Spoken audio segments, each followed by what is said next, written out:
presenta Music Box, la caja de música, que está llena de versiones, listados, canciones en diferentes idiomas, géneros y estilos musicales que seguramente te transportarán al pasado, te hará vivir el presente y te proyectarán al futuro.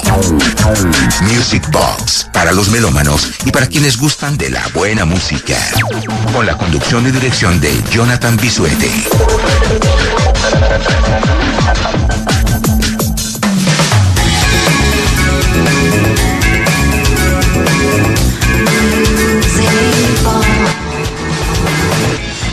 ¿Qué tal, amigos de Music Box? Bienvenidos a la caja de música. Hoy tengo el placer y la grata oportunidad de presentarles en el programa a un locutor, productor, profesional de la comunicación con gran experiencia y que ha aportado con su contingente al desarrollo de programas radiales y también como referente de otros locutores que ahora se encuentran en diferentes medios.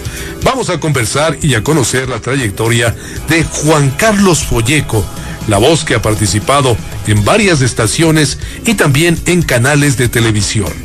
Buenos días, Juan Carlos, bienvenido a Music Box en Platinum FM. Hola, Jonathan, buenos días a toda la gente que escucha tu programa, que desde hace años está en esta frecuencia y cosa que me alegra muchísimo por ti y por todos aquellos oyentes que aprecian un trabajo realizado de esa forma, de buena forma, de profesional forma, durante todo ese tiempo, durante todas esas décadas ya. Sí, ya son algunas décadas y te agradezco mucho también por esas palabras. ¿Cómo y cuándo te vinculas a la primera radio? Es decir, ¿a qué edad y en qué radio era? Tenía aproximadamente unos 12 años. La curiosidad me llevó a espiar en una estación de AM Presidente, en la radio que yo llegué un día por el llamado que hacían para regalar pósters, discos y cosas por el estilo en la avenida Amazonas. Fui, espié, me fijé que habían unos equipos ahí. A la semana siguiente volví y ahí empezó todo. Me dieron la oportunidad de ser operador. Después ya empecé como que a involucrarme. Era el tiempo en el que me hacían ídolos que hoy por hoy son recuerdos ya. Eso habrá sido más o menos por 1977. Estaba un muchachito entonces, en ese entonces. Tenía 12 años. Ya 12 años. ¿Y a ti desde antes te gustaba ya la música? Sí. O sea, siempre te gustó la música. Sabes que recuerdo días atrás escuchaba una de las típicas anécdotas que se publican en redes sociales, que un señor decía que tiene un radio anudado con una liga de esas de color rosado de hace tiempo, con pilas grandes para que soporte la carga. Y decía, yo era uno de esos. Yo pasaba oyendo y me pasaba chequeando y decía, ¿cómo serán los señores que están metidos en esta caja? Y creo que esa curiosidad fue la que me llevó a la primera radio en la que tuve la posibilidad de estar. Para conocer a las personas que estaban dentro de la radio. Sí, yo me imaginaba todo un escenario, pero llegado el momento, verte en una cabina en la que es todo como en una pecera, que todo el mundo está metido ahí detrás del vidrio, te das cuenta que es totalmente otra cosa. Pero fue tu primera impresión y tu primera imagen. Sí. Y se te quedó grabado todo. Sí, y de ahí la posibilidad de que me dejen estar ahí. Creo que algún amigo de los que trabajaban ahí se fijó, seguramente me brillaban los ojos, seguramente. Y dijo, hay que darle chance a este muchacho, y ahí empezó el tema. ¿A quiénes recuerdas en Radio Presidente? Tal vez como locutores, como compañeros. Creo que al paso del tiempo tú te das cuenta de que el trabajo muchas veces te hace que no recuerdes instituciones, sino más bien personas. Personas, así es. Ajá. Y yo sí puedo decir que si hubo una persona allí que me dio la mano y durante mucho tiempo, al señor Alan Flores Valenzuela. Alan Flores. Sí. Claro, locutor de muchos años también. Por supuesto, ¿no? Él entiendo que estuvo hasta hace algunos años atrás en una estación de FM, en Radio Católica, si mal no lo ubico. Pero él fue quien me dio la mano para que después de que vendieron Radio Presidente yo pueda hacer la transición hacia Radio Cordillera. Radio Cordillera fue una de las primeras estaciones en FM, si no estoy mal. Sí. ¿Sí? ¿Cómo? O sea, Alan te ayuda y te vincula. Alan era Alan trabajaba allá donde usted sabe, en los almacenes de música J.D. Feroz Guzmán. Él era promocionador del sello fonográfico Fediscos. Entonces, esa posibilidad de compartir trabajo y de hacer promoción de canciones y demás, ayudó a una amistad y a la posibilidad de que él, con sus conocidos y todo, me dé la posibilidad, reitero, de hacer la transición entre Presidente y Cordillera. Ya en Cordillera, trabajabas como operador de controles, productor, ya eras locutor. Mira, no, ¿cómo fue la cosa? Ahí creo que se destapó mi afán de conocer las cosas. En Cordillera trabajé primero como reemplazo de fin de semana, luego operando equipos y poniendo música. Luego me dieron la posibilidad de estar en el horario de la mañana y después de haber trabajado por varios años en la noche, el último turno de 6 a 12 de la noche. Trabajé en la mañana. Estando en la mañana, un día apareció por ahí la posibilidad de que yo sea el productor de la radio. Cordillera tenía un estudio de grabación que para aquel tiempo, te estoy hablando del año 81, 82 quizá, era uno de los estudios de producción de radio más espectaculares que había en toda la ciudad. Era muy completo. Completísimo. Ahí le conocí al Pato Borja, ahí le conocí a Gustavo Ceballos. Gustavo era locutor Claro, Gustavo era director de Radio Cordillera. Ya. Y él era quien manejaba el estudio de producción. Entonces me dieron la posibilidad de aprender el estudio de producción y allí algún día llegó Iván Moya y se da otra transición. Por eso yo digo, cuánta alegría me da decir nombres. Sí, sin duda. Iván Moya me ayuda a hacer la transición entre Radio Cordillera y Televisora Nacional. Ha sido denominada Ecuavisa. A eso voy en breves momentos, pero justamente qué chévere que hayas tenido esa posibilidad de vincularte luego con una estación FM y como controles, como productor y ya casi como un locutor. No todavía. Te soy muy honesto, en Cordillera no eras ocasión yo manejaba el estudio de producción y llegaban locutores, grababan cuñas, yo me encargaba de poner la música, hacer los cortes de la cinta, las cartucheras y todo lo demás, pero me dice en una ocasión, hay que poner una patita de este comercial. Y les digo, yo con esta vocecita, ¿qué voy a hacer? ¿Qué edad tenías en ese momento ya? Habré tenido en ese tiempo unos 19 años. Yeah. Y yo no quería saber nada, porque decía, no, o sea, yo soy feliz aplastando. Tu onda era la producción, ya con las cintas de carrete abierto, las cartucheras. Exacto. Eso era tu mundo. Y ahí aparece otro nombre. Me hacen hacer la patita de comercial. Y un día al estudio de producción de Cordillera llegó Cristian del Alcázar. Me escuchó, Cristian dice, no suena mal, me dice, ¿por qué no le haces? Chévere, Cristian. Me lleva, hago la transición de Cordillera a Pichincha, donde estaba trabajando Cristian del Alcázar. Pichincha, ¿en qué? Todavía era Radio Pichincha. Claro, todavía. No era Hat 106. No era Hat 106. Estaba casi cambiando, porque si no estoy mal también, los locutores, Cristian también fue ya, digamos, de la generación que estaba en la próxima transición. Por supuesto. Sí, ¿no? Por supuesto. Ya. Cristian me lleva al Radio Pichincha y allí llego como encargado del estudio de grabación. Y Jorge Ayala me da la posibilidad de empezar a locutar más cosas. Yo decía, pero, o sea, no te sentías tan a gusto el momento, ¿no? No, te soy súper honesto al decirte que yo no, o sea, decía, ¿por qué? Porque había que ser honesto con uno mismo. ¿Te cuenta la cantidad de bozarrones que había en Pichincha? Ernesto Novoa, Jorge Obando, no recuerdo otros nombres, pero eran unos bozarrones.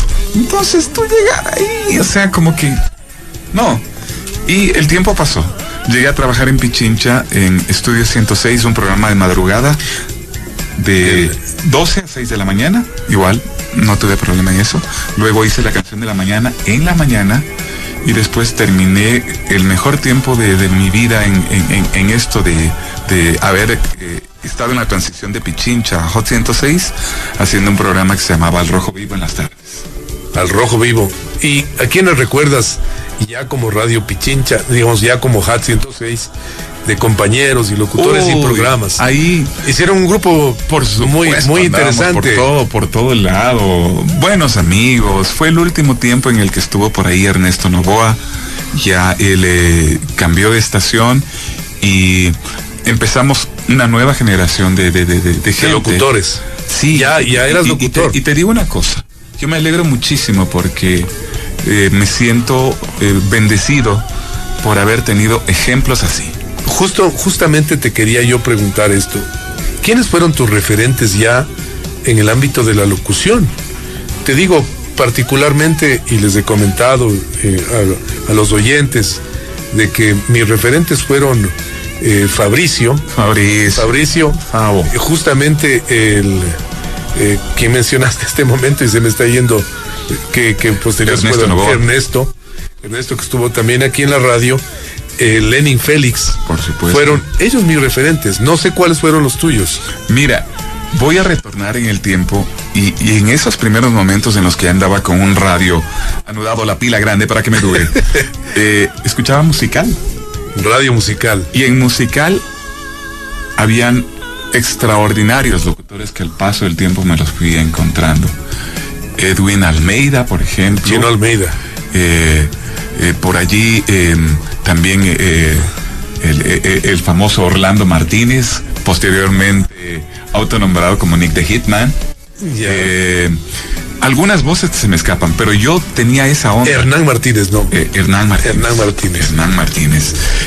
Por ahí también aparecía el papá de quien fue locutor de Teleamazonas, un señor locutor. Se me va el nombre también, la voz de muchos años. De Marlboro. Sí. Se me está yendo el nombre. Seguro lo voy a recordar, pero su hijo fue Jacome Jiménez. No. Su hijo fue locutor de Teleamazonas durante mucho tiempo. Sí. Y entonces, con todos ellos, yo los miraba de fuera y poco a poco fui como cogiendo esto de ser, de empezar a confiar en que puedo locutar. Pero he escuchado grabaciones mías de ese tiempo y te juro que digo, qué bueno haber empezado así, porque es la muestra de que hice todo lo necesario por llegar a perfeccionar. Hasta ahora lo sigo haciendo, hasta ahora sigo aprendiendo, no me creo perfecto, pero sí a mejorar todos los días. Y digo, ahí en ese tiempo pudimos compartir, volviendo a tu pregunta, en Hot 106 con Roberto Rodríguez, con Carol Novoa, con Patricio Barriga, con por allí también estuvo algunas de las compañeras que recuerdo. Son montones de nombres que ya la memoria puede ser infiel. Les ofrezco las disculpas del caso si no les nombro, seguramente van a estar oyendo. Pero debo decir que tengo muy chéveres recuerdos de todo ese grupo. Ahí también estuvo, desde luego, el Pato Borja, con quienes compartimos. Éramos para todo lado, estábamos en todo lado, hicimos un grupo muy chévere de gente, pero lógico, el tiempo pasó. ¿Cuánto tiempo estuviste en Hot 106? Entre entradas y salidas, aproximadamente unos 20 años. Son bastantes años. Sí. O sea, de ley debes de haber conocido muchas personas. Sí. Recuerdo, por ejemplo, entre las anécdotas, hace poco llenó el Estadio Olímpico Atahualpa. Llegó un día con una camiseta negra y una estrella blanca, con el pelo planchado, Shakira. Yo en su momento le veía a esa señorita pequeñita que estaba parada ahí en la cabina de la televisión, digo, y ahora, qué chévere. Claro, cómo evolucionó también, ¿no? Qué chévere, sí. Yeah. Muchos artistas, mucha gente, muchos oyentes, mucha gente que al paso del tiempo te los encuentras y tiene esos recuerdos que algún momento tú colaboraste a incluir en su memoria. Qué chévere. Bueno, ¿cómo ingresas ya luego a la televisión? O estando en la radio, tienes esa posibilidad. Fue el enlace. Estando en el Hot 106, recuerdo, fue precisamente un 14 de mayo en 1988. que el mismo día que entré a trabajar en la Hot 106, entré a trabajar como sonidista en Ecuavisa. Ya era en ese tiempo Ecuavisa. Hicieron la transición de Televisora Nacional a Ecuavisa. Y estando en Ecuavisa, era sonidista, empezó el programa Video Show con Yolanda Torres y Jorge Obando. Claro, los dos empezaron. Ahí era yo sonidista. Y Fabricio Cifuentes era el locutor del programa, la voz en off. Entonces, el tiempo va pasando y había ocasiones en las que Fabricio hacía viajes de video show internacional. Para hacer los reportajes. Exacto. Lo reemplazaba su hermano en ocasiones, hasta que la productora del programa, Mireia Sá, dice: Juanca, he oído que usted también está locutando en la Hot 106. Le digo: sí, pero es otra cosa. Necesitamos que usted le reemplace a Fabricio porque salen. Y yo, bueno. Y era, para mí lo fascinante era al mismo tiempo estar con tocadiscos, con caseteras, con compacteras, con cartucheras, cintas de carrete abierto y micrófono en una consola inmensa. Y locutando a la vez. Pasó el tiempo, no te alargo el cuento. Pasó el tiempo, dejé de ser sonidista del canal y pasé a ser asistente de producción del programa Video Show. Luego el tiempo pasó, Fabricio dejó de ser el locutor y pasé a ser el locutor oficial del programa y realizador del programa. Empecé a aprender a hacer edición de video y cosas que ya no eran fuiste aprendiendo otras cosas, sí, ¿no? Sí. Y de ahí ya se dieron muchos cambios a la par en Hot 106. Salí de Hot 106, fui a trabajar en Teleonda Musical, que para mí era... ¿Yo? ¿En Teleonda? Ya vamos a contar esa historia, pero antes yo quiero recordarles de pronto algunas personas, yo quiero decir esto, sin temor a equivocarme, yo creo que fuiste el primero en hacer unos video mix, segmentos cortos de 5 o 6 minutos. Sí. Sin equivocarme, sí. ¿No es cierto? Sí. ¿Cómo fue esta cuestión ya en Video Show? Como te comentaba, yo decía, bueno, o sea, si se puede hacer las mezclas en la radio, en el estudio, en Cordillera. Yo les decía a la gente que para hacer una mezcla no eran platos con pitch, bajaban la velocidad sosteniéndole el centro del plato. Y así medio cuadraban las mezclas. Entonces ese principio, bueno, ¿por qué no hacer esto en la televisión? Habían unas caseteras de 3/4 que tenían 2 canales, porque era para hacer en estéreo. Yo decía, ok, me cojo el izquierdo y el derecho, le pongo la canción en monofónico en el canal derecho y la otra canción en el izquierdo. Les hago coincidir golpe a golpe, porque dije, ahí no puedo retener las cabezas. Claro, no puedo. Entonces, si un golpe duraba, qué sé yo, 20 milisegundos y el de la siguiente canción duraba 25, le cortaba los 4 o los 3. Y ahí iba empatando de tal forma que una mezcla de 6 minutos tenía una producción por lo menos de unos 3 días y varias cabezas de las 3/4 del canal empastadas. Para que la gente sepa cómo era la puesta ya en escena, ¿no? Sí. Es la verdad. Antes la tecnología ha avanzado muchísimo, pero para poder hacer lo que nos estás comentando ahora, pues realmente era un trabajo muy loable, ¿no? Pero yo soy feliz porque eso hizo que mucha gente, hasta al paso del tiempo, mucha gente lo recuerda y me dicen, ¿cómo hacías eso? En ese tiempo, sin pitch, en video, no teníamos los softwares de edición. Utilizar las bases que ya venía arrastrando o trayendo desde mis inicios en la radio, porque hay que recordar que los cartuchos tenían puntos de edición para que se reinicien y demás, y todo eso me lo iba yo guardando y decía, ¿por qué no puedo aplicar esto acá? Ese principio lo utilizaste posterior, y qué bueno que justamente tú mismo tuviste tu propia enseñanza, ¿no? De las cosas que habías visto antes y las pudiste poner en práctica. ¿Cuánto tiempo permaneciste en Video Show? Prácticamente toda la vida de Video Show. Estuvo al aire entre el año 88 y el 96, cuando el derrocado presidente Abdalá Bucaram generó una convulsión en el país, baja inversión en publicidad, y hasta ahí llegó Video Show. De Video Show paso en el año 96 con el equipo de producción que estábamos en Ecuavisa, Mireya Saa, pasamos a Teleamazonas. Y ahí hacíamos otros programas. Ya no era la línea musical, pero ahí ya fui ligando a otras. Vamos a seguir conversando de estos temas, pero antes vamos a escuchar algo de buena música y luego volvemos en este agradable diálogo con Juan Carlos Folleco. Pero antes voy a repetir una frase que en conversaciones con Juan Carlos saltaban para diferenciar canciones que fueron muy importantes, pero que no todo el mundo recuerda sus nombres.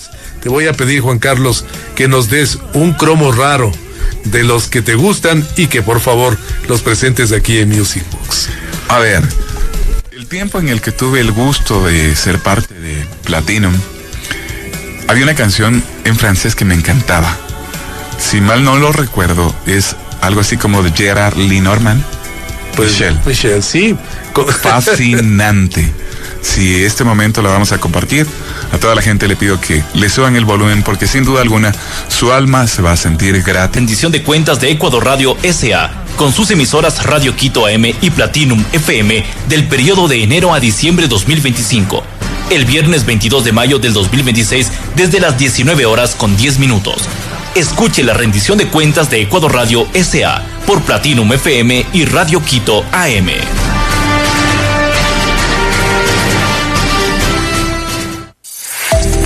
Desde ahora, zona publicitaria. El mejor palco para ver a la Tri es tu hogar. Por cada $30 en compras en Kiwi, participas en el sorteo de 20 combos, TV, sofá y parlante. Y apoya a la Tri desde el mejor lugar, tu hogar. Kiwi, auspiciante oficial de la Tri. Aplican restricciones. Esta fue la zona publicitaria. Music Box con Jonathan Bisuete.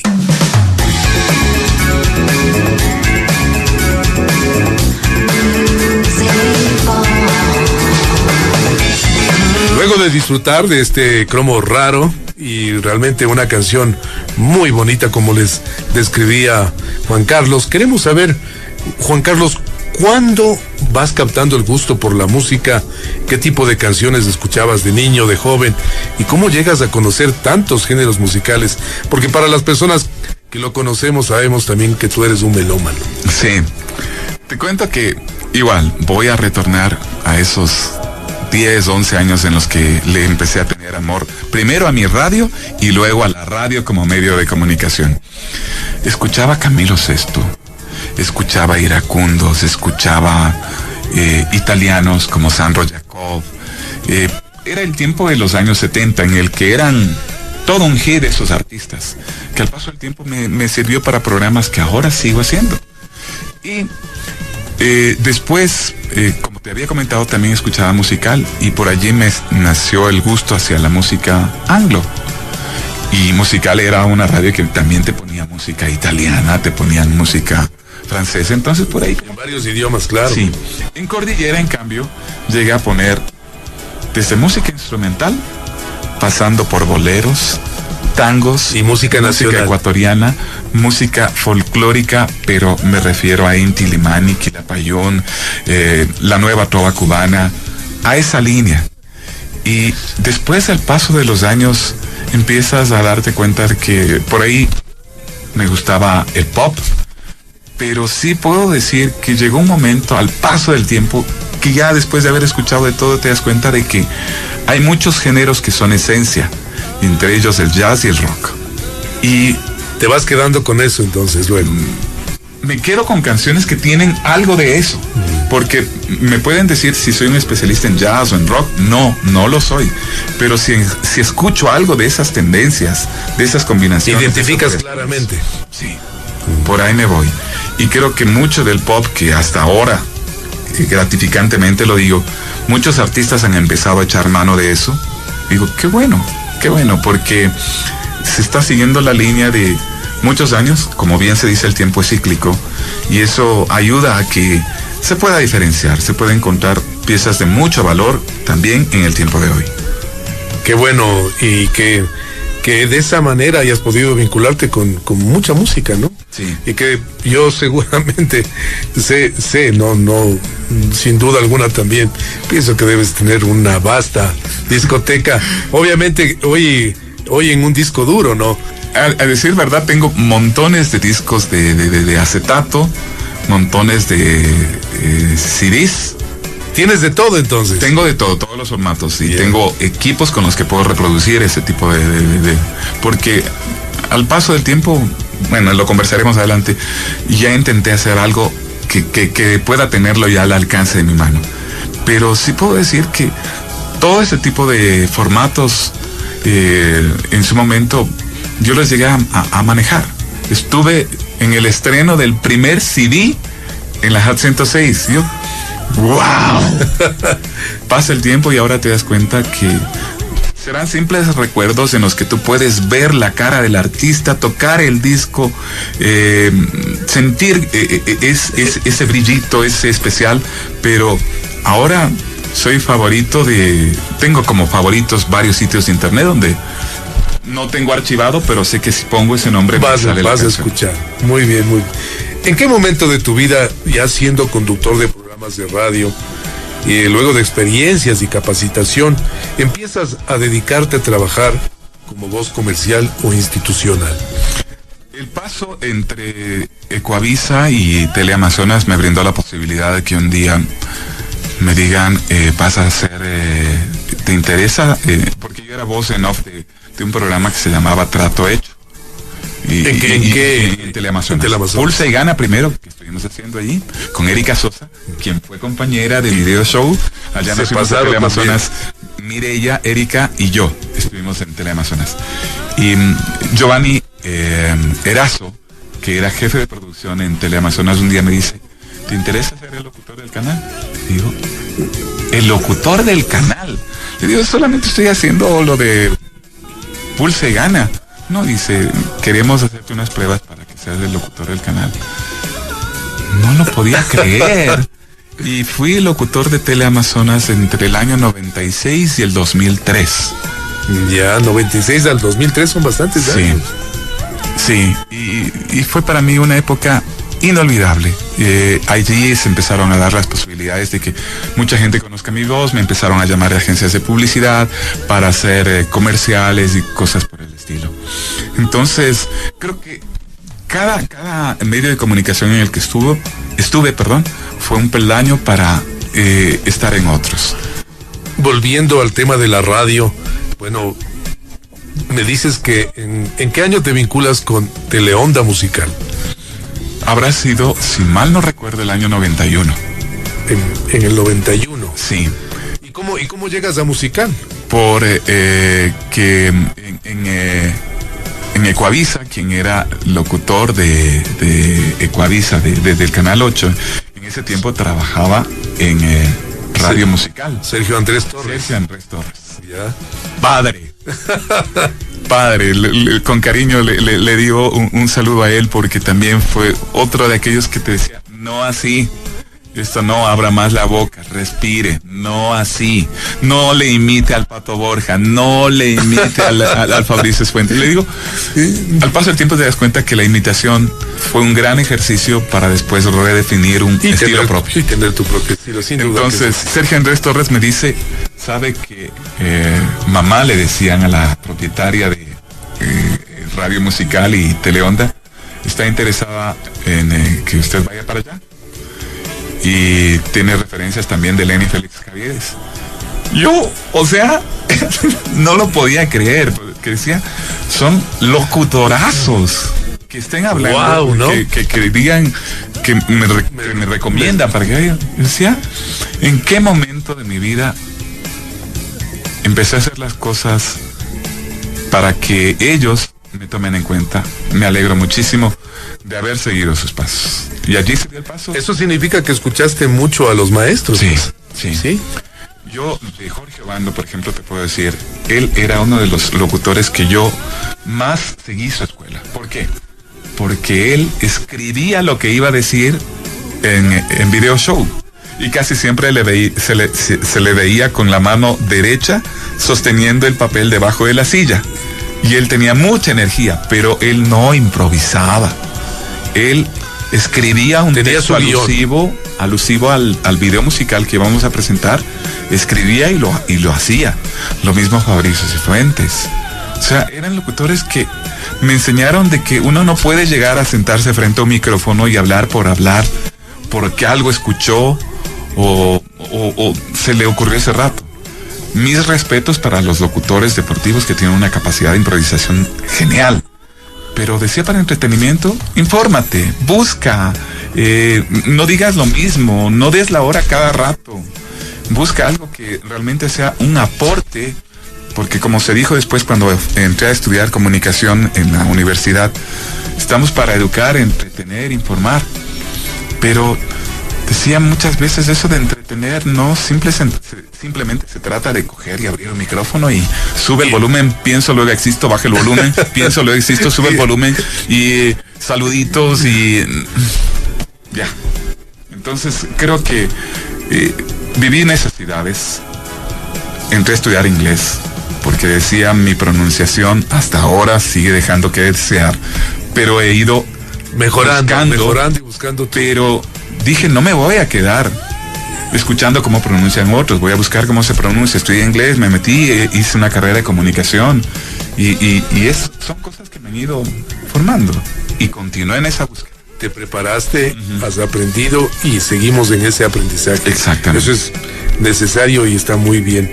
Siendo una persona versátil con tu voz, con conocimientos de locución, ¿qué disfrutas haciendo más? ¿Como conductor de programas, locutor comercial o institucional? O también otra faceta de Juan Carlos, para quienes no lo sepan, es capacitador para personas que quieren aprender, que trabajan exponiéndose frente al público. ¿Qué es lo que más te gusta y qué estás haciendo hoy? Sabes que me siento muy cómodo haciendo programas de música. Bastante cómodo, ha sido mi especialidad. Algunas veces me han puesto a hacer noticias e intento hacerlo de la mejor forma. Pero creo que en mi faceta, posteriormente a haber pasado por la radio y la televisión, de que estás un tiempo y te dicen se terminó la temporada, estamos en reorganización y hasta ahí llega. Entonces dije, a ver, ¿qué puedo hacer a estas alturas de la vida? Dedicarme a compartir lo que en su momento no solo aprendí, sino que comprobé en la práctica. La universidad me enseñó el plano teórico, pero siempre he sido de los que trata de buscar en la práctica qué es lo que se hace. Y lo que he aprendido lo estoy ahora compartiendo con gente que está interesada en aprender expresión oral. Porque encuentro que hay un nicho muy importante, no para formar locutores de radio, de televisión, porque hay mucho espacio para eso. Dije, ¿por qué no puedo enseñarles a las personas que tienen dificultades de lectura, que tienen dificultades de dicción, que tienen dificultades de respiración, a enseñarles lo que yo aprendí, he practicado, conozco, puedo recomendar y sé que por dónde puede ir el problema para ayudarle a una persona a corregir sus vicios de dicción y a que tenga una adecuada expresión oral. Y en eso estoy ahora y me he encontrado con casos sumamente gratificantes, porque digo, sí, he conocido muchísimos locutores, pero conocer a personas que con su voz trabajan todos los días es totalmente otro mundo y me encanta. Qué chévere lo que nos estás compartiendo ahora y pues que sigas adelante en este compartir de conocimiento. ¿Dónde te pueden ubicar si quieren contigo tener un taller o alguna clase de este ámbito, no? Bueno, en el tiempo actual se dice que si no estás en redes no estás en ningún lado. Tengo un bosquejo de página web que lo hice hace mucho tiempo, bajo las iniciales ZPS, que significa el americanizado que encontramos en los años 70 y 80 en el Hot 100 USA y todo lo demás. Le puse como nombre Zoom Podcast School. ¿Por qué podcast? ¿Por qué Zoom? Zoom por el hecho de que todo lo que se hace en radio, en televisión, en medios, necesita que veamos a detalle, con una lupa, que hagamos ese zoom. El podcast por el hecho de que hoy por hoy ese aparatito que se escuchaba para hacer música y que dio la inspiración para el nacimiento del podcast, ¿cómo se llamaba el aparatito del pod? De Apple. El iPod. El iPod. Ajá. El iPod. Ese fue el inspirador para el podcast. Entonces dije, voy a dedicarme a enseñar a quienes están haciendo redes sociales esto que conozco, que lo he practicado, que lo puedo recomendar, y estoy en eso, ¿no? Pero simple y sencillamente me doy cuenta que es muy rápido el tema. Antes era una bomba lo de hacer podcast y todo lo demás, pero me doy cuenta que la necesidad no está tanto en las pantallas, sino en el día a día de la gente que quiere mejorar su forma de expresión. Ahí estoy. Chévere, ya saben dónde encontrarle entonces, igual en la red a Juan Carlos. Ahí permíteme, ahí les aclaro. Tienen que poner ZPS y ahí aparece Zoom Podcast School. Ahí está mi número de teléfono y todo el tipo de cosas que podemos hacer. Listo. ¿Qué consideras que debe cumplir una persona que está frente al micrófono? Primero que nada, como si no estuviera frente a un micrófono. Hablar naturalmente como hablamos con la gente. Es decir, subiendo el volumen, cambiando de tono, variando la velocidad, porque todo el tiempo estamos hablando así. No encontramos una persona que todo el tiempo está hablando así de forma acartonada, ni a personas que están todo el tiempo. Somos un conjunto de emociones, de entonaciones, de volúmenes, de velocidad, que ayudan a que el lenguaje sea vivo.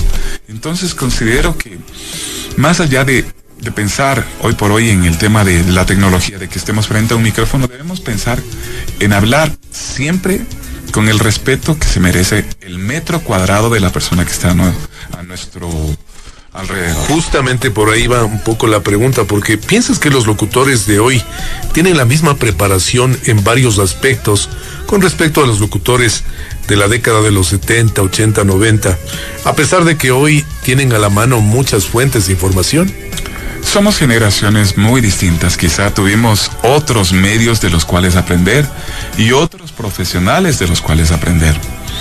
Hoy por hoy es muy sencillo que tú te compres un micrófono de $11 y hagas un podcast y hables de forma natural y tengas muchísimos seguidores. Pero considero que ese respeto que yo demuestro por nombres, por hombres y mujeres de este mundo de la locución, de la expresión oral, también debe ejercerse entre los muchachos que por ahí están teniendo la posibilidad de tener un micrófono, de hablarle a la gente con respeto. Creo yo que eso es lo indispensable. No invadir ese metro cuadrado que muchas veces creemos que lo podemos hacer diciendo cualquier cosa. Siempre hay que recordar que al otro lado de la radio, de el Spotify, del YouTube, hay un mundo que hay que respetar, asimismo como exigimos respeto al nuestro. Y con eso, si logras hablarle de forma natural a la gente, perfecto, bienvenido. Tuve el gusto de trabajar para el CECAP en el proceso de certificación por competencias laborales de locutores y presentadores de radio y televisión en todo el país, y me pude dar cuenta lo que dice el poema de Jorge Lavat, Desiderata. Escucha a todo el mundo, incluso al tonto e ignorante, que como bien lo dice esta canción. Y no lo digo de manera peyorativa, pero me doy cuenta de que en este mundo de la radio y de la televisión hay para todo el público. O sea, no podemos decir este locutor es malo o esta locutora es mala. No, hay para todos tienen sus seguidores. Pero a todos ellos, cuando tuve la posibilidad de examinar, les decía, conserve su estilo, mejórelo, capacítese, pero siempre respete a su oyente, a su televidente. Porque como bien se dice, no somos un emisor, somos un receptor.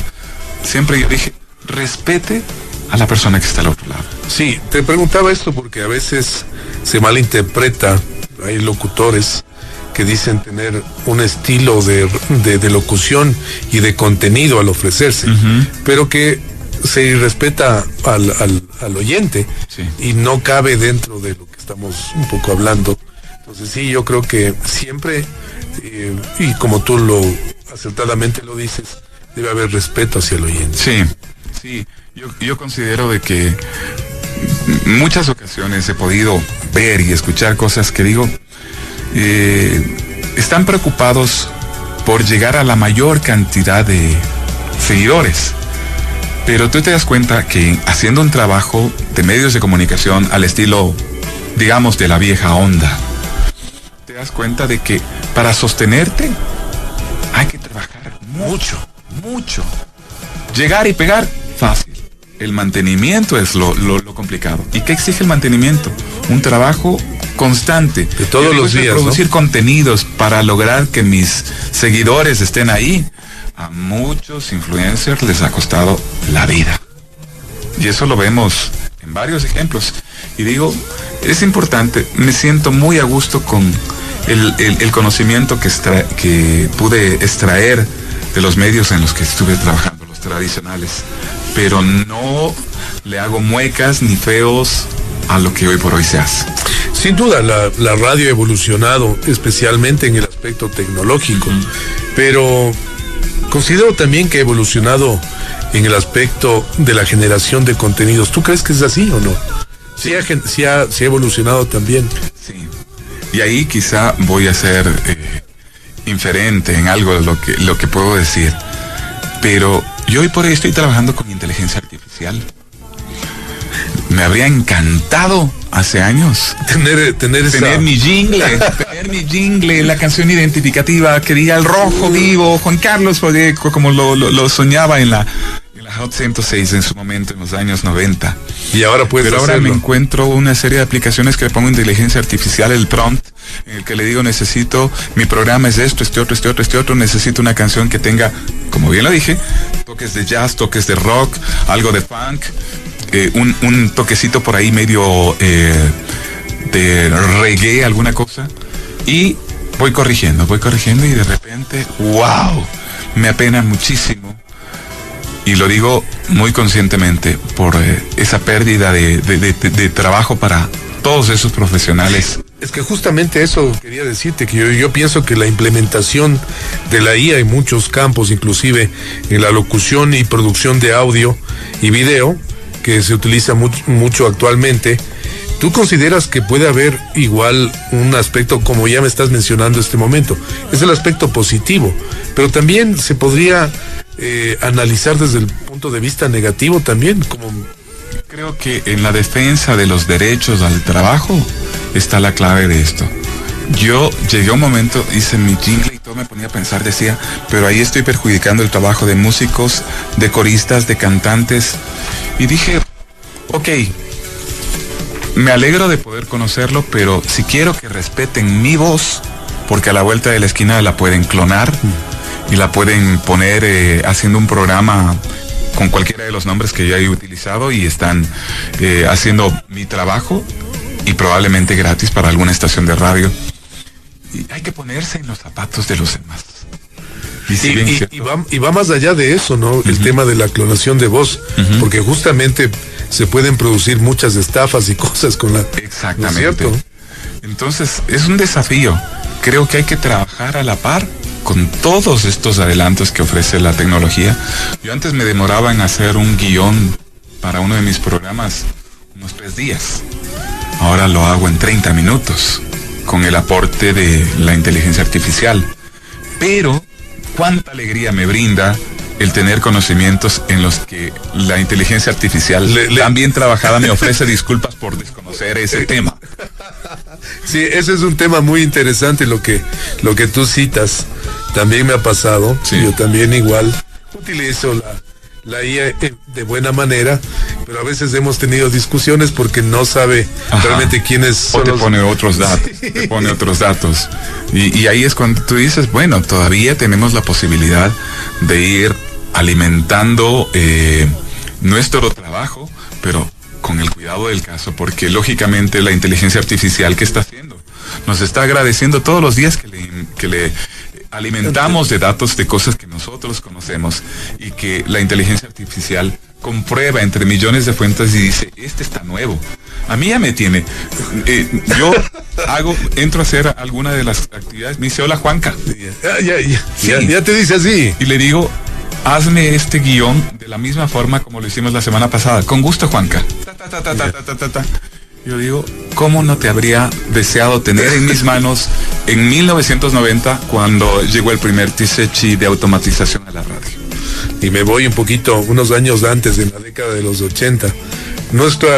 Yo pienso que para ti también fue así. Nuestras fuentes de información para programas de música eran la Billboard, revistas, pero no tenías más. Sí. ¿Cómo añoraba? ¿Sabes que yo he dicho algo que me ha servido de mucho en mis clases?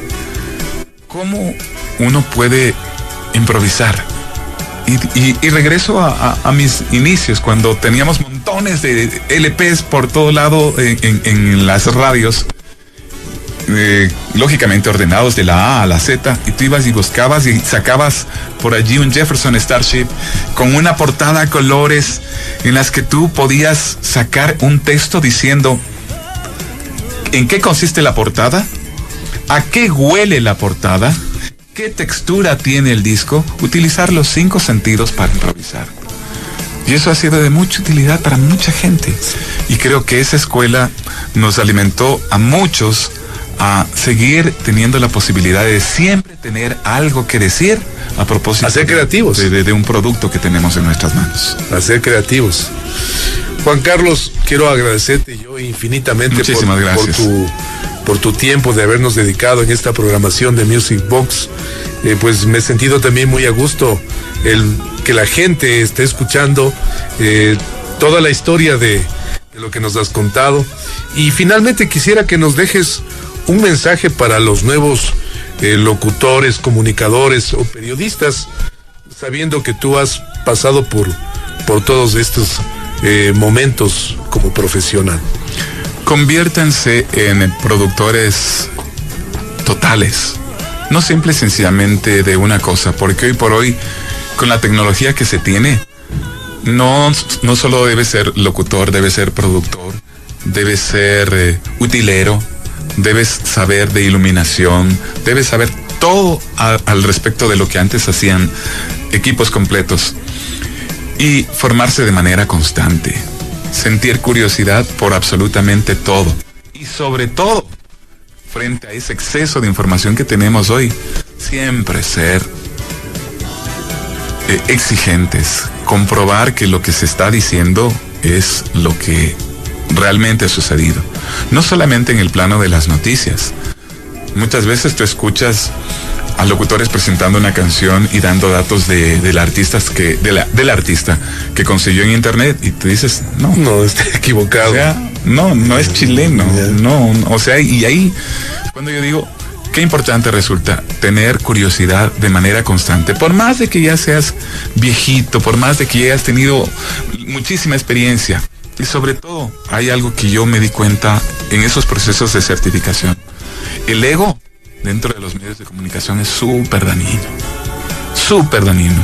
Y en el medio de los locutores, el ego ha sido una de las cosas que ha sido, pero pucha, tú sabes. Sí, sin duda que sí.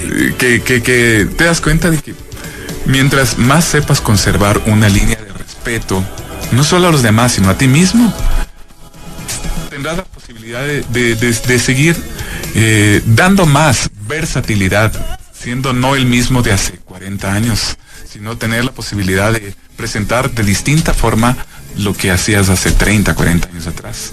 Creo que eso es el mejor, no consejo. Nadie acepta, digamos, una sugerencia sin pedirla, pero es mi forma de ver las cosas. A mí me sirvió y ojalá le sirva a quienes hoy por hoy están frente a un micrófono, frente a una cámara, frente a un celular. Nuevamente, Juan Carlos, te agradezco infinitamente por haber estado con nosotros. Y ya para despedirnos, queremos que también nos presentes un tema. A ver, ¿cuál otro podría ser? Un cromo raro, a ver cuál. Flor de verano. Ya, de Mango. Por supuesto. ¿Pero en español o en italiano? En español. Sí, recuerdo aquí en Platinum había la posibilidad de ponerle tanto en italiano como en español, pero ya presentamos un tema en François y me dirán, Juan Carlos ha sido internacional. No, también me encanta la música que se hace en nuestro idioma, y ahí por eso Sí, les invito a que escuchen una canción que tiene el sello de Platinum desde hace mucho tiempo atrás. Flor de Verano con Mango. Amigas y amigos, mil gracias por su amable sintonía. Me despido deseándoles a todas las madres que nos brindan su sintonía. A mi madre, mi esposa, mis hermanas, mis compañeras, mis amigas, que tengan mañana y siempre un feliz Día de la Madre. Hasta pronto y nos quedamos me adhiero a ese saludo, me adhiero. Porque hace poquito estuvimos en el Día de la Madre, en el Día del Trabajo, en el que se consiguió 8 horas para trabajar, 8 horas para descansar y 8 para hacer lo que les dé la gana. Mi saludo para quienes no solo necesitan 8, 24 horas por las que hay que decir gracias. Gracias, y de esa manera nos despedimos con la música de Mango.